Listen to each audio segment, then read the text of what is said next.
All right, today is Thursday. We're at Austin Town Hall Park, located Central Park and Lake Street. And of course, this is part of the City of Chicago's Westside Farmers Market Initiative. And I'm Chef Coco. I will be doing a completely vegetarian meal today for those so inclined. Although I have made accommodations for those who are not. What we're going to have is a spinach and corn soup. Too easy. The wonderful ingredient that makes it unique is saffron. And then I'm going to show you how to sear a portobello mushroom for a sandwich. So we're going to get ready for, start off with the spinach and corn soup. Let me get my light lit. See how the wind's going to treat me today. It may or may not. Okay, lit. Yep. I'm going to let my pan get a little hot. This would be your saucepan, stock pan. Don't let it get a little hot. Cutting up my shallot. Shallots are small, look like small onions. They're actually in the onion family, but they taste like a combination of garlic and onion. You use them a lot just to enhance the flavors of whatever it is you're cooking. We're gonna cut these down.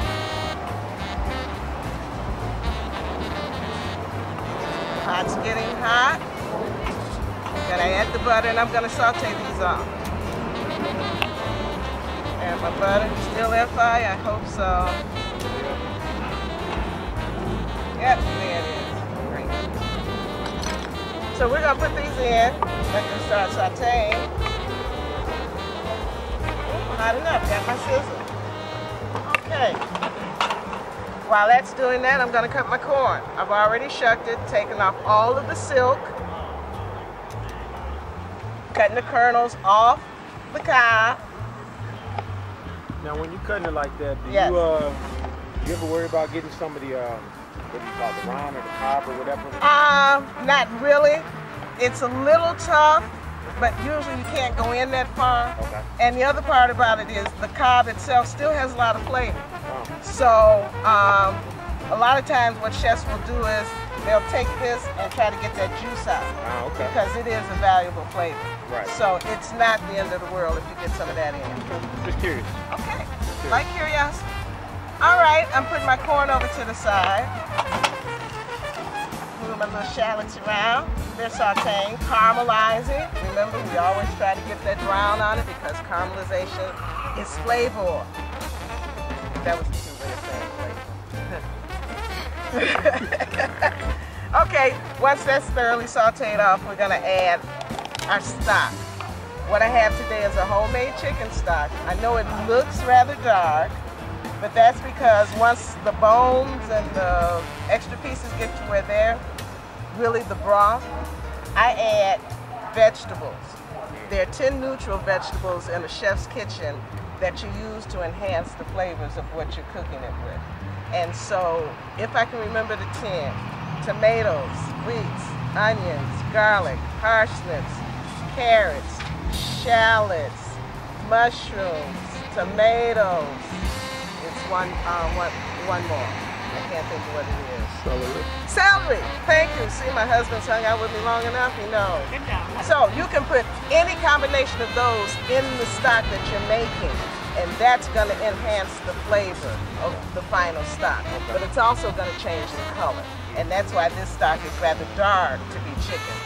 Now, the ingredient of the day. Drum roll. The saffron. Dun, dun, dun, dun. You got it, baby? Yep. All righty. Oh, the wind's coming up. I hate these little bags. They drive me nuts. All right. There you go. Stop messing around. You know, don't have time for all of this. Saffron, people. They are the stamens from the purple crocus plant.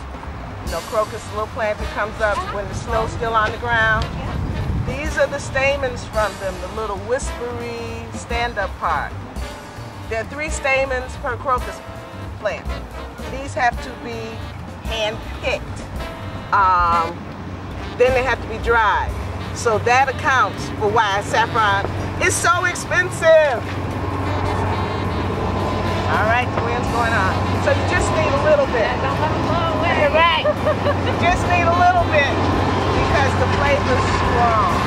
And if you add too much, you'll get a medicinal kind of flavor rather than the subtle, enhanced flavor that it is. Can I taste one?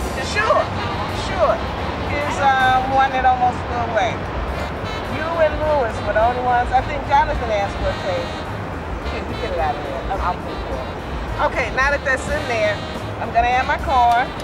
You want to try one? Let this simmer down. Woo, the rain's about to come in. Really? Woo, with the wind. All right.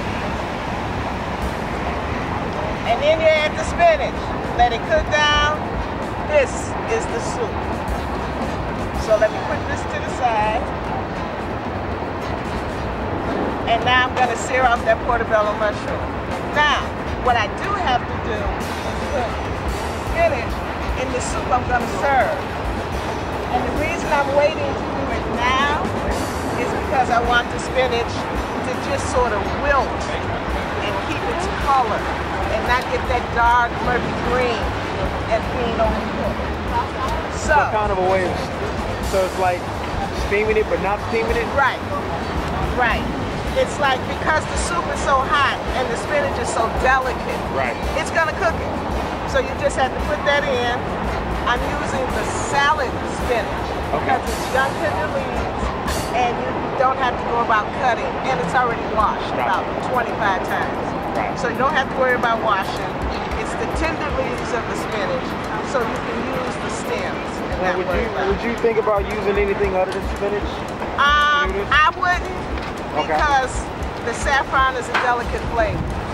And most other greens like turnips and kale and things like collards have a very distinct flavor that can somewhat overwhelm the broth.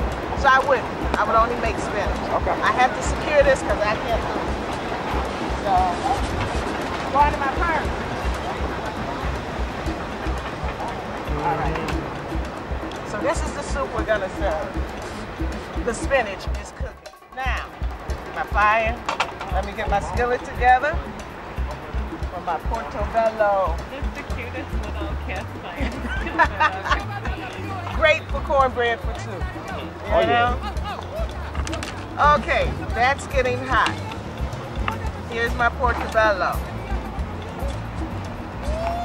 Portobello is a super large brown criminy mushroom. That's all it is. It's just humongous. All right?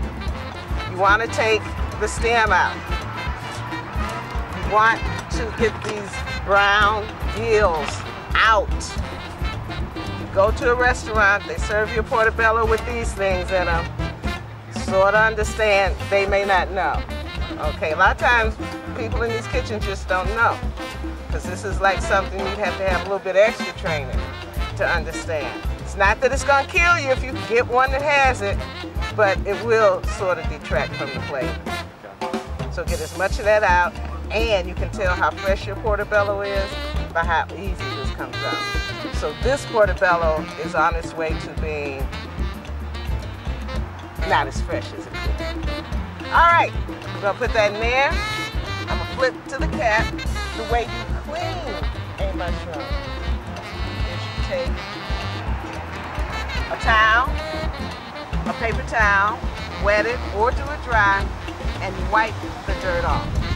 You don't want to put your mushrooms in water because they're full of water already, and it'll just overwhelm you. All right, folks, everything's blowing away. Let me season this, a little salt, a little pepper, a little granulated garlic, and then a little salad dressing. This is seasoned. You can use Italian, something that's on the vinaigrette side, not the creamy side. Season it by pouring it over the top. You're gonna flip that and then season on the inside. Okay, how you doing over here, Pop? We still got a flame? The flame's going. Yep. Let's see if I can get another one. Yeah, there you go. Yeah. You're good. Okay. All right, let's get the butter in, because this pot really needs to be hot to sear the portobello. Now, the original name of this recipe is grilled portobello. Gonna give you a little information. You know they sell those grill skillets that have the raised definitions in them? The true definition of grilling is the flame, a direct flame that can hit the product that it's cooking. I.e., outdoor grills, the flame comes from the bottom. You have a grate, you put the food on the grate. The fire has an opportunity to touch the food while it's cooking. That's grilling. When you introduce a pan of any kind, it is not grilling. It is a marketing ploy. They've raised those little ridges in it to give you grill marks, but you really seared the marks in, not grilled it. It has to be, the flame has the opportunity to touch the meat when it's grilling. It's broiling when the fire comes from above. Okay? All right. Straighten that out. Because it's just, they figured out another way to market something to you and charge you more for a skillet. Right. I bought it.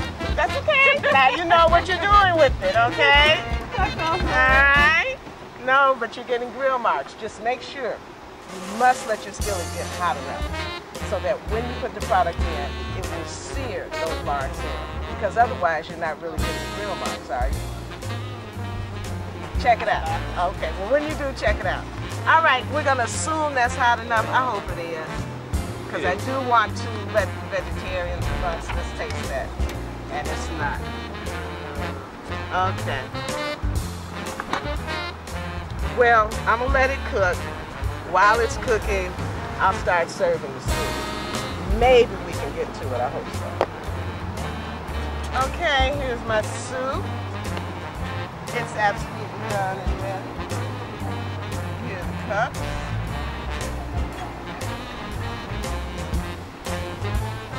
Put some spoons out.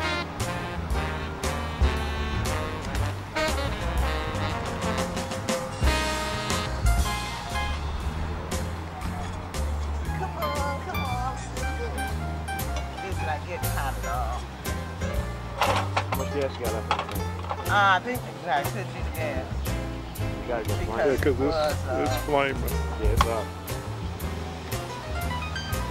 I'm gonna leave it on. We'll see what happens. Okay. I'm dipping the soup. Oh, let me pull these up. What we have is turkey, ham. The one with the mustard on top is the one with mustard. Without it is mayo. Little way. Like that's gonna help, but and now the soup. Okay. That's it. Maybe I'll get to show you the portobello. I'm not sure. It doesn't look like it. Get away from me. Well, what were you gonna do with it? Sear it down totally on both sides. Then cut it in thirds and serve it in a wrap of lettuce. Oh, okay. Okay? So it's like really, really good. Really, really good. You can add grilled onions, cut up some tomatoes. You're actually making a sandwich without bread. That's all. Now, what's the benefit of bread, or no bread, I should say? For people who are trying to do no carbs, low carbs. I want all my carbs. Yeah, gluten intolerance. Okay, here we go. And the spinach is perfect because it's still bright green. Oh, yeah. Come on down. I'm not going to be cheated. Lisa. I love it when you cook. Thank you. Out in the park on top of it, you know? Not everyone gets this kind of service. I know. I can't believe I'm getting Here you go. And you're vegetarian, right? No. Oh, okay. Okay, come get the soup. That's all we got. Oh, the sandwiches. I'm sorry. Ham, turkey.